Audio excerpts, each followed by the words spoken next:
Krishna Kripamurti Shri Srila AC Bhaktivedanta స్వామి ప్రభుపాదులు అంతర్జాతీయ కృష్ణ చైతన్య సంఘ సంస్థాపకాచార్యులు అనువదించినటువంటి శ్రీమద్ భగవద్గీత యథాతథము 10వ అధ్యాయము 11వ శ్లోకం. తేషామేవానుకంపార్థ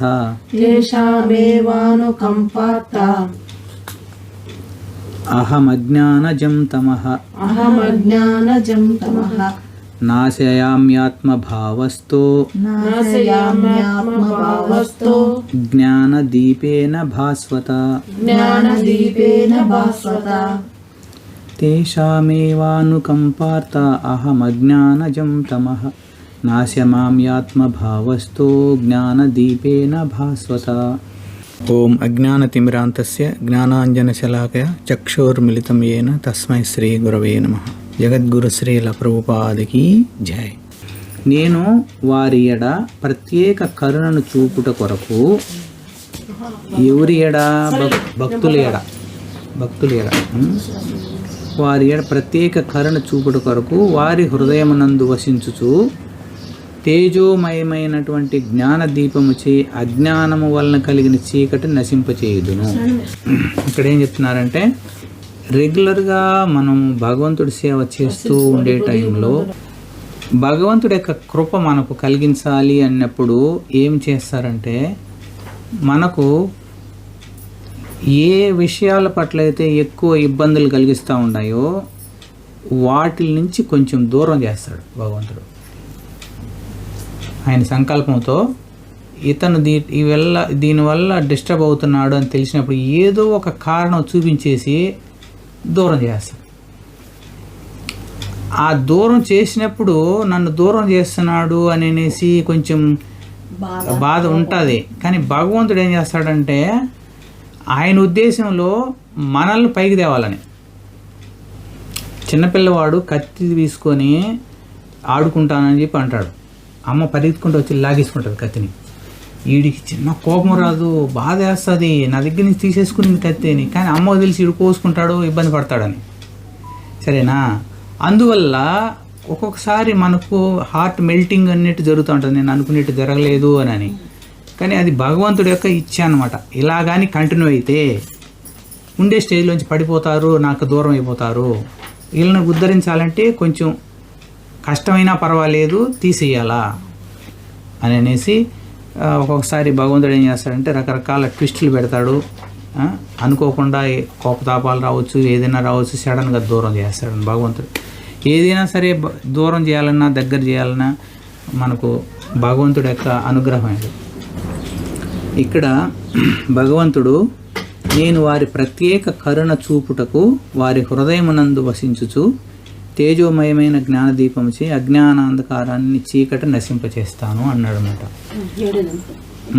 అంటే ఇక్కడ భగవంతుడు మన మీద కరుణ చూపేదాని కోసంగా హృదయంలో ఉన్నాడు. అంటే మనకు సంబంధించిన విషయాల్లో ఎక్కడైతే భగవంతుని కార్యక్రమాలకి రానికుండా ఎక్కువ డిస్ట్రాక్షన్ అయిపోయి భగవంతుని కార్యక్రమాలు దూరం అయిపోతాము అని వచ్చిందో, దానికి సంబంధించినటువంటి, అంటే మనం భక్తి మార్గంలో ఉండాము సీరియస్గా, కానీ కొన్ని కార్యాలు కొన్ని కారణాల వల్ల ఏదో ఒక విధంగా మనం దీనికి ఎక్కువ డిస్ట్రాక్షన్ అవుతున్నామేమో అని అనిపించినప్పుడు భగవంతుడు ఏదో ఒక మెలికి పెడతాడు. ఏదో ఒక కోపం రావడమో లేకపోతే ఇంకోటి రావడం, ఏదో ఒకటి అట్లా స్ట్రైక్ కొట్టేసి మళ్ళీ కొంచెం దూరం పెట్టేస్తాడు అనమాట.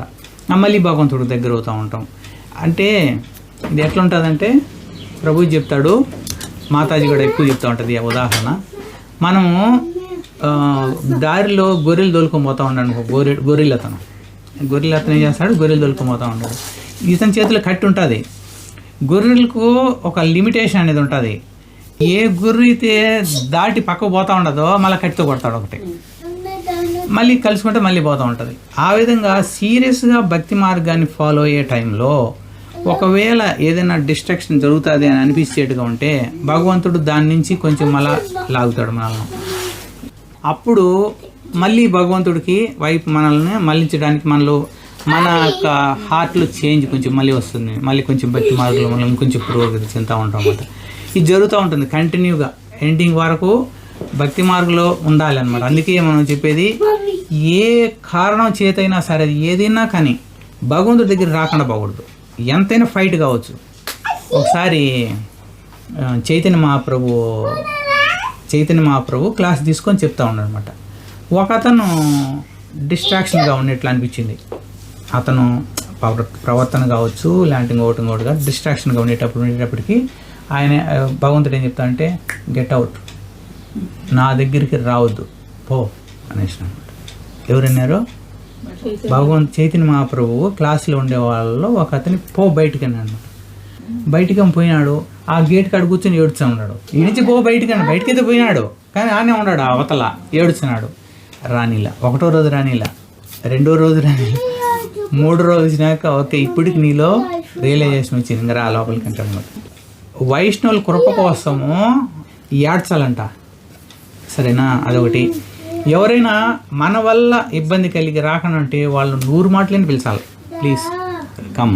మన వల్ల వాళ్ళు ఇబ్బంది పడినారన్నప్పుడు మనం పిలిచకపోయినా వాళ్ళ భావన ఏమి ఉండాలి? కంపల్సరీ భగవంతుని దర్శనం చేసుకోవాలి ఉండాలి అనమాట. ఈ 2 వైస్ వర్స అనమాట.